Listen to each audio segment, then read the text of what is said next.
নমস্কার বন্ধুরা, সখী কুকসে আপনাদের সকলকে স্বাগত জানিয়ে এই শীতের সময় আরেকটি পিঠের রেসিপি আপনাদের সঙ্গে শেয়ার করব। সৌন্দর্যের সেরা ভাপা কদমপুলি পিঠা রেসিপি। এটি দেখতে যতটা সুন্দর, খেতে কিন্তু তার থেকে অনেক বেশি মজাদার। এতটা বেশি নরম হয় যে মুখে দিলেই মিলিয়ে যায়। আপনারাও খুব সহজেই রেসিপিটি বাড়িতে বানিয়ে ফেলতে পারেন। আর আমার এই রেসিপিটি যদি আপনাদের কোনো অংশে ভালো লেগে থাকে তাহলে অবশ্যই একটি লাইক দিয়ে ফুল রেসিপিটি দেখার একান্তই অনুরোধ রইল। তবে আসুন বন্ধুরা, দেখে নিন এই রেসিপিটা আমি কিভাবে বানিয়েছি। সবার প্রথম আমি এখানে বাসমতি রাইস নিয়ে নিয়েছি। বেশ লম্বা লম্বা চালগুলো নিতে হবে, তাহলে বেশ কদম পুলিগুলো দেখতে সুন্দর হবে। এবার এই চালগুলো বেশ ভালো করে আমি ধুয়ে নিয়েছি। নিয়ে এবার জল দিয়ে এটাকে ঘন্টা দুয়েক মতো ভিজতে দেব। অন্যদিকে আমি একটা নারিকেল নিয়ে নিয়েছি। এবার এই নারিকেলটাকে ভেঙে নিয়েছি। এর অর্ধেকটা মালা আমি একটা হাতকুড়নির সাহায্যে কুড়ে নেব। আপনারা যদি বেশি পরিমাণে পিঠে বানিয়ে থাকেন তাহলে পুরো নারিকেলটাই কুড়ে নেবেন।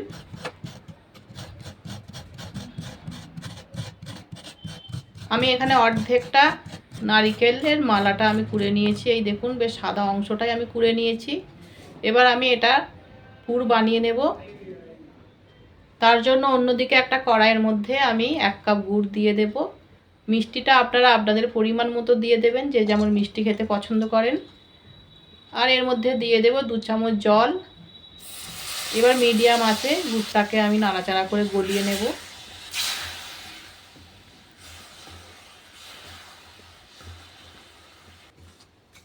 এই দেখুন, গুড়টা গলে গেছে। এবার যে নারিকেলটা আমি কুড়ে রেখেছিলাম সেটা এর মধ্যে দিয়ে দেব।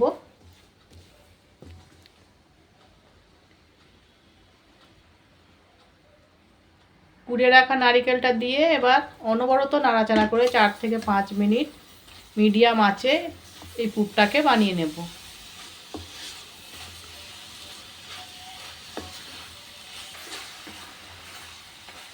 এই দেখুন, পুরটা বেশ আঠালো মতো হয়ে গেছে আর প্যান থেকে ছেড়ে আসছে, মানে নারিকেলের পুরটা আমার রেডি হয়ে গেছে। এবার আমি গ্যাসের ফ্লেমটাকে বন্ধ করে একটা জায়গার মধ্যে নামিয়ে নেব। আমি নারিকেলের পুরটা এখানে নামিয়ে নিয়েছি। এই দেখুন, এবার ওই একই কড়াইটা আমি ধুয়ে এর মধ্যে দিয়ে দেব 2 গ্লাস জল।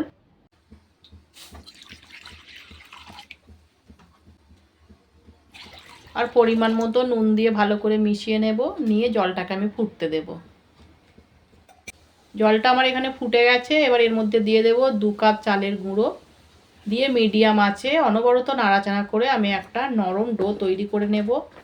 খুব বেশি শক্ত করে ডোটা তৈরি করবেন না, তাহলে পিঠেগুলো বানানোর সময় পিঠেগুলো ফেটে যেতে পারে।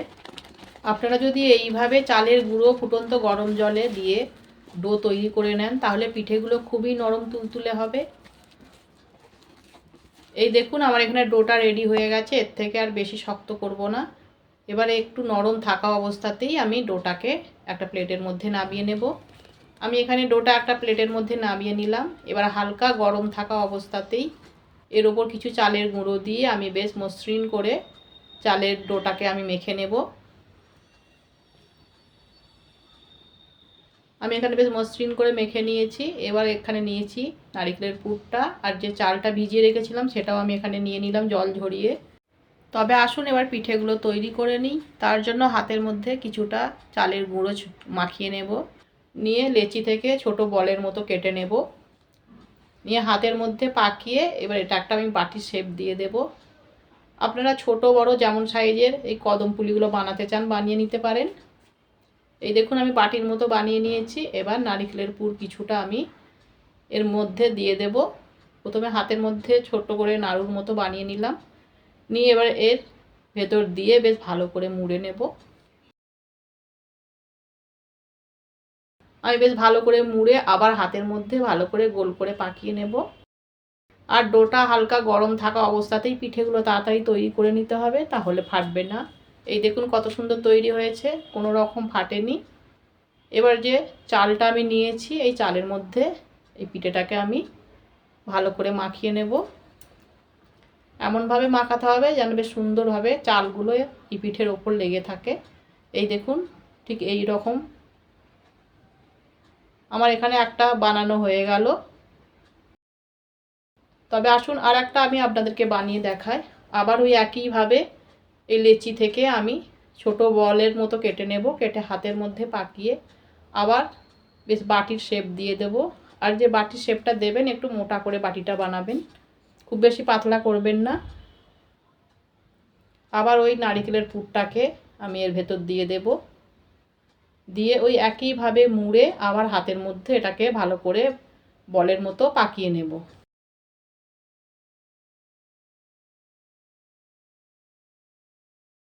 এই দেখুন পাকিয়ে নিয়েছি। এবার এই চালের মধ্যে আবার আমি রোল করে নেব, যাতে বেশ ভালো মতো চালগুলোর গায়ে লেগে যায়।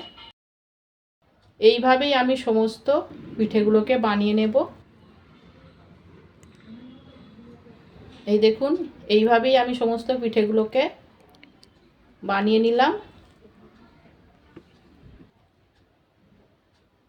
আমার এখানে সমস্ত পিঠেগুলো বানানো হয়ে গেছে। এবার আমি এগুলোকে ভাপিয়ে নেব। তার জন্য অন্যদিকে একটা কড়াইয়ের মধ্যে আমি জল গরম করে নিয়েছি। এবার এই কড়াইয়ের ওপর আমি ছিদ্রযুক্ত একটা জায়গা দিয়ে দিলাম। এবার এই জায়গাটির ওপরে পিঠেগুলো একটা একটা করে আমি সাজিয়ে দেব।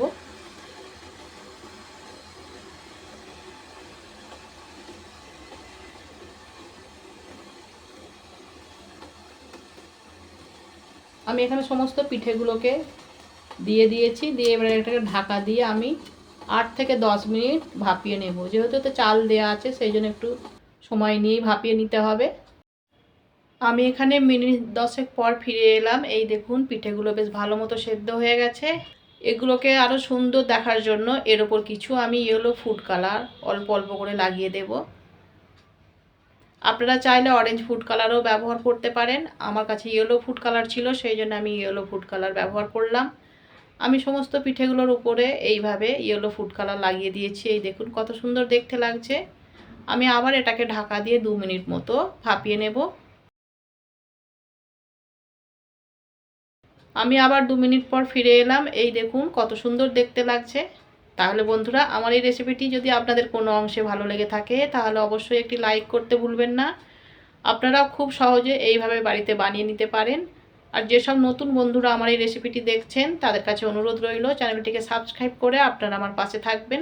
তাহলে বন্ধুরা আমার এই রেসিপিটি আপনাদের কেমন লাগলো অবশ্যই এটি কমেন্ট করতে ভুলবেন না।